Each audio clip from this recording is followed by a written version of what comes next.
So I'm delighted now to introduce the chief executive of Jahia, Michael Tupanjanin. And Michael has spent most of his career transforming organizations with the use of digital technologies.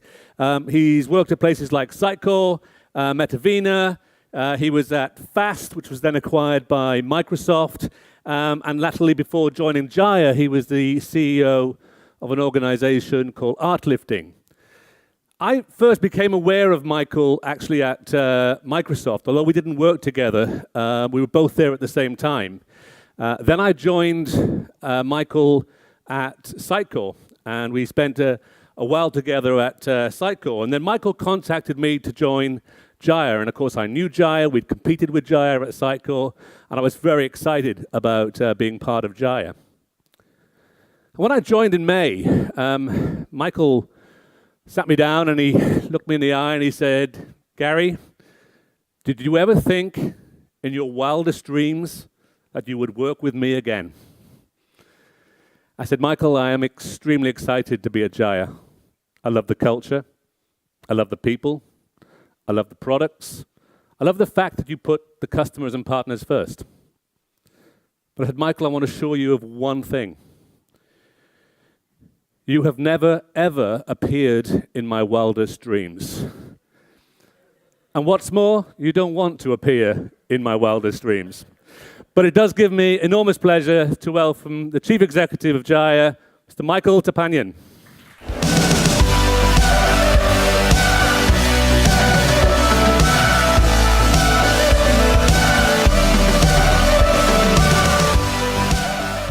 Thank you, Gary. That was a very nice introduction. Unusual, but nice. I want to welcome everybody today to Jahia Days. We're really excited to have you here. I hope you really find these sessions over the next 2 days to be productive. Can everybody hear me okay? Productive, compelling, exciting. We're very excited about the future at Jahia, which I'm going to talk about in a second. But when I look at the agenda, it just looks like a fabulous, fabulous agenda. So thank you for coming, and thank you for taking time out of your day or days to do this. What I thought I'd do today was try to be transparent with you. I wanted to share with you the observations that we've had in the marketplace. What are the trends? When we talk to our customers, what are they saying? And how do we take all that information and create a strategy for Jahia going forward that we think is really compelling in the marketplace? So I want to take some time to share that with you, and hope you find it interesting.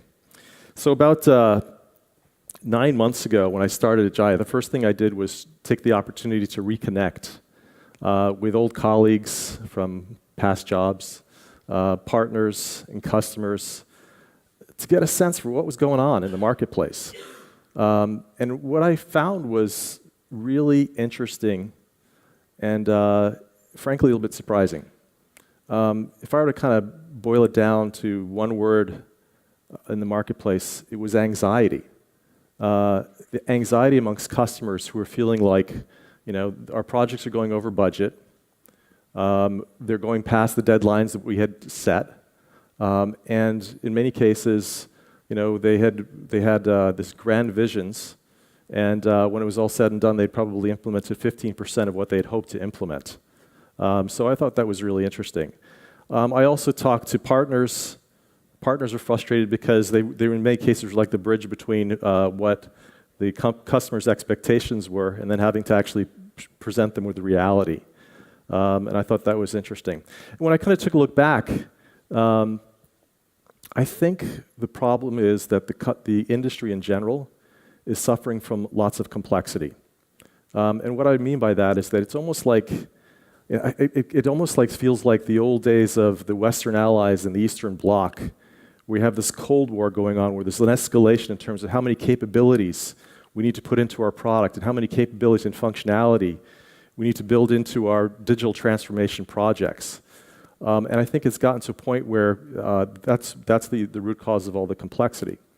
So Then I went back to Jahia, and I spent some time walking through the market, the halls of Jahia, spending time with customers, and I saw something different. What I saw was there were a lot of customers that were pretty happy. And the reason that they were happy is because they'd set out a strategy that was a lot simpler.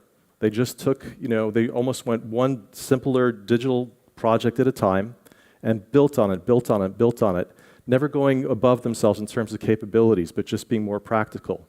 And I think that also is something that Jahia did a really good job of, was setting customers' expectations in terms of what was real and what was not. And as a result, we have a lot of happy customers, which I'll talk about in a second.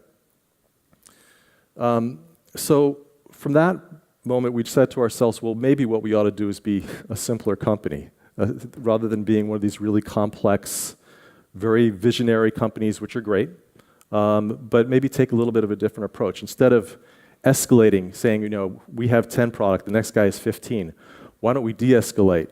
Why don't we say, you know what, we're going to do 5, but we're going to do 5 things really, really well and make them work and help you. So that's where we ended up. So we, as a team, we got together and we decided that as a company, our mission was to make digital simpler.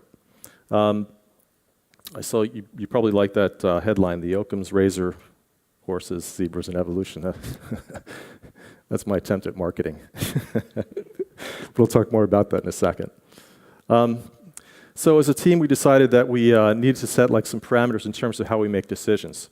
So the first thing that we decided was going to follow this thing called Occam's razor. I'm not sure if people know what Occam's razor is, but it's essentially, William Ockham was a British philosopher who said, if you're faced with a situation where there's lots of complex variables and a complex problem, generally, as a good rule of thumb, it's best to start with the simplest explanation first. Seems like pretty practical advice. The second thing that we decided as a team was that we were going to think evolution as opposed to revolution. What do I mean by that? I think in about 10 years from now, everybody in this room is going to realize that they were part of a revolution. It was a digital experience revolution. We helped companies transform the way they interacted with customers online. That is a revolution. But the path to getting to revolution is evolution. Evolution means simpler projects, building on them until you actually do get to the point where you have a revolution. And for us, that's really important because when you have a simpler solution, it generally means that simplicity means speed. The market right now requires speed and agility. If you have a very complex solution, it's very, very, very hard to be quick and agile. So to us, simplicity meant speed. Complexity was the enemy. And some of this stuff is really not that easy. So if you, you'll hear from Ken Segal, who I had the opportunity to have dinner with last night, who's great. He just, he's really good at helping people sort through things and just sort of focus on the very, very, very practical things that are important to drive your business. Complexity is actually kind of easy. It turns out that humans have a tendency to migrate towards complex explanations when they have a complex problem. Simplicity is actually really, really tough. I remember when I was with my son a couple of weeks ago and I was trying to explain to him what Jahia does, he just looked at me and said, "Dad, I don't understand what you're talking about." And then he looked at me and he said, ELI 5. Has anybody ever heard of ELI 5? Okay, I didn't know what it was either.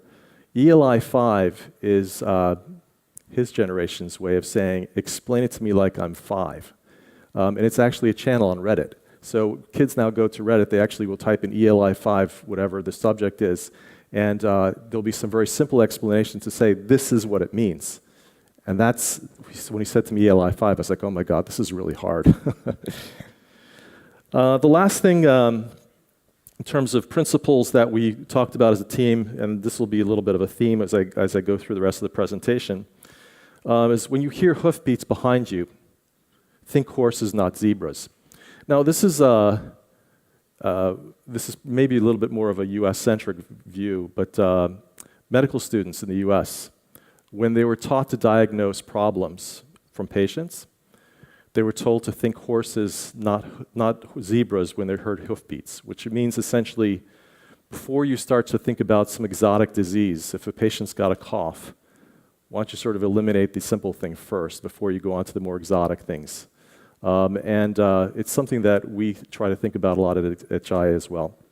So let's talk about some of the Hoofbeats in the market.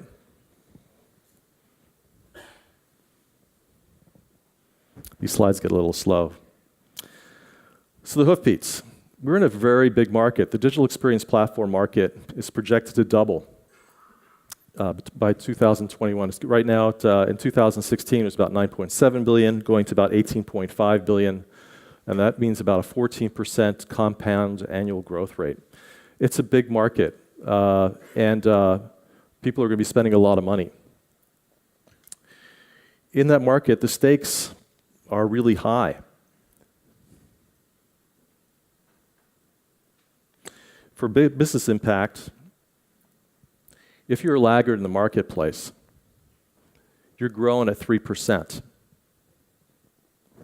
If you're a leader, you're growing at 17%. So if you do a good job of adopting these digital experience type of technologies, you have an opportunity to outgrow your competition, you have an opportunity to differentiate yourself. So the stakes are quite high. And it's not just the business impact itself, but it's also shareholder pressure. So if you look at the shareholder numbers, if you're a laggard, you're growing your stock price at about 3% versus the Standard & Poor average, that's the average index, at about 17%. And if you're a leader, you're doubling the S&P 500. So your stock price is actually doubling the average. These are pretty significant stakes for companies when they think about their strategy. Expectations are really high from customers. So 80% of customers say that the experience they have with a company is actually as important as the product or service that they're buying from that company. That's pretty impressive. And 84% of customers don't want to be treated like a number. They want to have a personalized experience. And the last one, this is something I think about quite a bit. 70% of customers want a connected experience. So they want to know that if they buy something from a company and they have a problem with their product, when they call that company back, the person's going to already know who they are and what they've bought and can anticipate what their problems are. There's so many gaps in terms of having an experience, not just in marketing, but also crossing over to customer service as well. And this is not just a kind of business to consumer type of problem. It turns out that businesses, when they're purchasing from businesses, have exactly the same expectation. They want an Amazon-like or a Netflix-like experience when they're dealing with other companies as well. So it's the same consumerization model taken to business as well. And finally, the stakes are really high for data. I mean, I'm not even sure I have to talk about this anymore. Last week, we saw that there were 50 million accounts hacked at Facebook. The pressure that people are feeling to make sure that there's data integrity, and there's ethical ways that they're treating that data is increasing. We're seeing that GDPR is something that's obviously now really taken seriously here in Europe. Looks like the US at some point will be adopting some regulations that are very similar in its approach. 95% of customers are likely to be loyal to companies they trust. I actually think this last number, the 63%, are worried about their personal data. That number is going up and up and up and up. So it's something that we all have to worry about. And the stakes continue to rise when you think about the future. Everybody's now thinking about, well, you know, it's not just the current crop of channels, but we have all these new channels. There's IoT. All of a sudden, 50% of searches are going to be done by voice. And all these consumer products are going to have voice built into it. I was reading yesterday. There's a bunch of hotels now that are going to be adopting showers, where you walk into the bathroom, you say, you know, set my shower now for 103 degrees and tell me when it's ready. So there's all these new ways that people are interacting with products, and how do we get involved in that? How do we develop a relationship? There's a lot to think about. There's a lot of opportunity for complexity in that too. So just going further, self-driving cars, virtual reality, AI assistants, smart speakers, it's a lot of stuff. So with that, How has the market responded so far?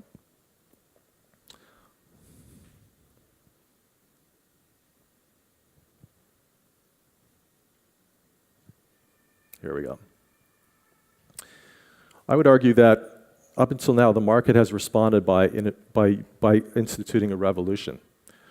A lot of companies bought off on the vision, and they decided it was really important to re-platform. A lot of them started to rip out their existing critical business infrastructure to transform their businesses.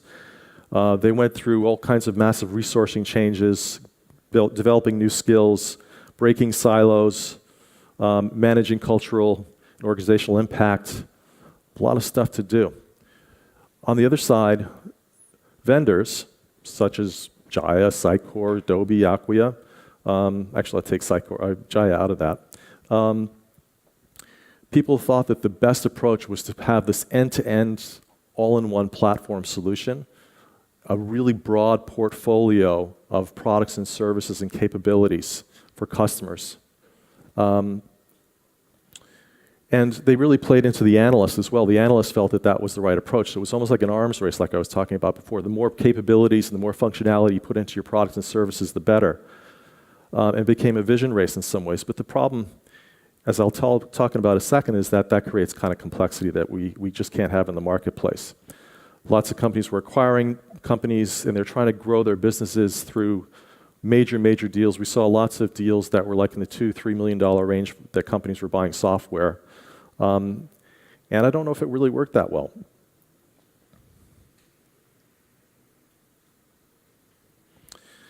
So it turns out that perhaps we had a perfect storm of high growth, high stakes, and high complexity.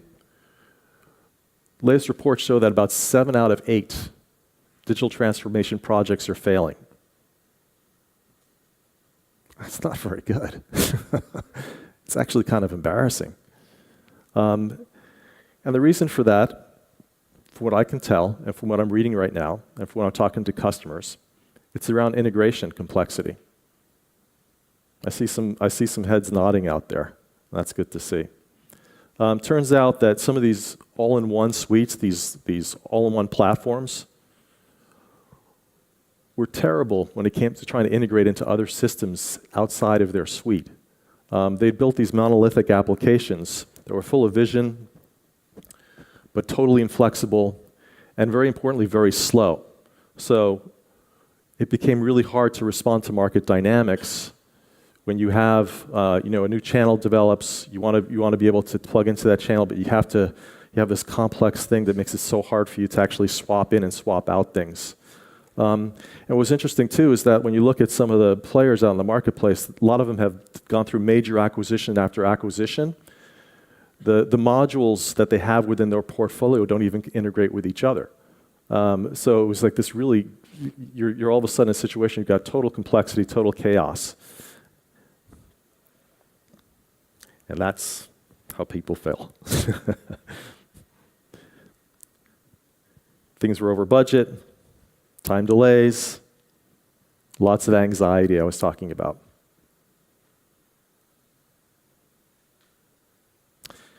It's kind of baffling because the behavior continues. I just saw one of the companies out there just bought another email marketing company for $4.4 billion. They bought a commerce company for over $4 billion. And how are they going to integrate all that stuff together? And what's that mean for the customers? Seems kind of crazy to me. And here's the craziest thing that I've seen so far. People are spending all this money, and only 10% of the capabilities of that platform are actually being used. They're stuck. And the vendors on the roadmap, and the promise gap between what a company wants to deliver to its customers in terms of an experience and what they can actually deliver because of the slowness is becoming really frustrating to companies. A lot of these suites have decided that they want to move into the cloud. Somehow that would solve the integration issues, but it doesn't. It's the same old problems exist. So here's something interesting, and this is where I start to get really excited. The analysts are now saying that all-in-one platforms are almost never practical. When DX vendors boldly claim full end-to-end platform benefits, it rarely becomes a reality. So they're saying look for solid capabilities to anchor a DX portfolio, but dial up integration priorities around modularity, extensibility, APIs, and a connector framework. Lastly, the other big mistake, constantly rolling out faddish new tools in the absence of a broader stack strategy and architecture. So what's happening in the market? This is kind of interesting. We're seeing a big shift.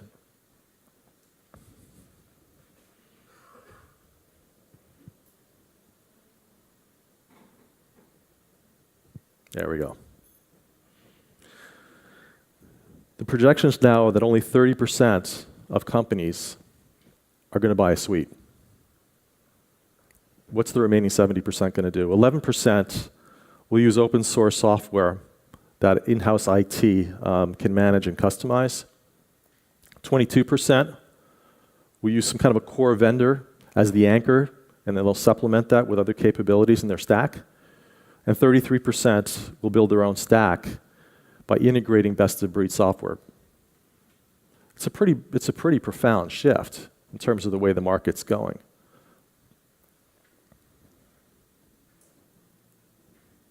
Sorry, these slides are a little slow. Here's an interesting stat. So everything aside, let's level set for a second. The market is still really, really early in its development. So right now, 78% are still early days. Only 22% of the companies out there are at a mature stage. So there's lots of opportunity for us to continue to work, continue to grow the marketplace. And I would argue that an integration strategy now defines your digital experience strategy. It's no longer a suite. It's about you building up your own capabilities, and I'll talk more about that. Last study I saw from Forrester, the number one characteristics people look at when selecting a digital experience solution is it easy to integrate among front-end components in your company. Integration is now the key piece. Things like, a vendor with significant market presence in an industry or region is only at 24%. The market's shifting.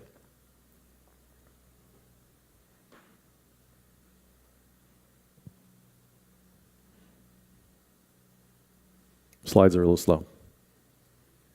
Okay, so a couple of recommendations and thoughts before we move on. Number one, it's your stack. You, the customer, it's your stack. It's up to you to figure out what kind of strategy you want to have, how you want to customize it, and how you want to differentiate yourself in the marketplace. There's so many technologies that are available now, kind of lightweight connections, API-driven, that you can plug and unplug things as you see fit, and you can monitor the health of your own stack. Second thing, the revolution will come, but the path is evolution. Content is king. Data is the primary currency. It's okay to extend your legacy systems capabilities. You do not have to rip and replace everything. Build internal integration competencies. It's important to have a team that can work and develop a reference architecture for your company. Look for solid core capabilities to anchor a DX portfolio. Focus on openness, modularity, and speed. Slow down on new features. Spend time making sure you get the integration right, getting it to work first. And for us vendors, I think we have to pay attention to the marketplace too. We have to recognize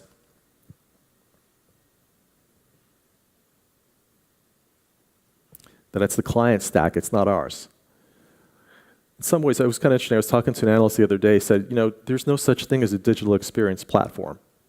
He said there are digital experience practitioners. Think about that. They're practitioners that are actually developing the stack. What you, the vendors, have to do is provide people with tools to help them extend the capabilities.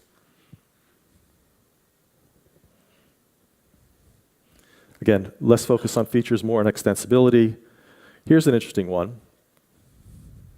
How about, I'm going to make fun of one of our favorite analysts for a second. There's the ability to execute, right? How about if your ability to execute was actually your customer success rates? How about that? That would be a little bit different. So when we think about Jahia,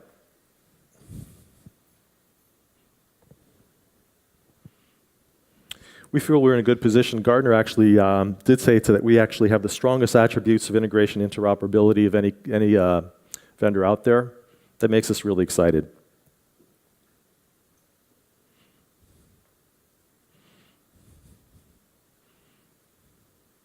Here's another thing that makes us excited.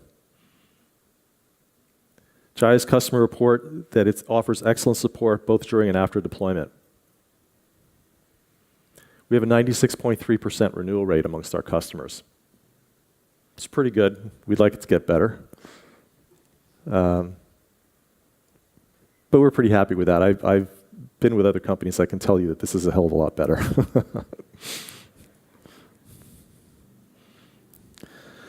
So let's talk a little about Jahia and what our vision is for the technology, and then I'll be handing it over to another speaker. Our vision is that DXPs, or digital experience platforms, are essentially a collection of technologies. And we help stitch all those technologies together to create a set of capabilities for companies that are customized based on how they want to differentiate themselves. We take those capabilities, we help companies develop capabilities around content management, customer data, insights, commerce, marketing, help them create a digital experience that then creates a better experience across all the different channels that are out there. That's our view. And most importantly, we now will call it your DXP, you the customer's DXP. It's not ours, it's yours. We'll give you the tools, we'll help you do a better job in communicating with your customers.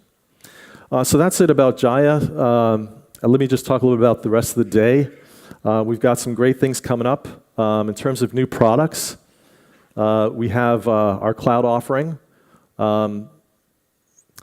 Personally, really excited about this. I've seen too many companies just take what they have and put it in the cloud. We actually re-architected the whole thing so that it's optimized for the cloud. And I was talking to Lars, who I think is somewhere here. He actually he loaded an instance of Jahia in the cloud. It took him 5 minutes. That's amazing. We have a new headless product that we'll be talking a lot about. So obviously headless provides you a better way to provide content out to all the different channels that are out there. And a commerce solution that, again, is much more a tool that helps companies create better web experiences using some of the current infrastructure they have for commerce. We also have great topics, customer experience, data personalization. We have, I believe the next one up is a testimonial from Alliance RX. Talk about how they make patients' lives better using our technology. And then more about the digital future. So thank you for the opportunity to speak to you. I'm really excited to be here at Jahia. We've got a lot of exciting things to do. And with that, I think I'll turn it over to Gary to continue. Thank you.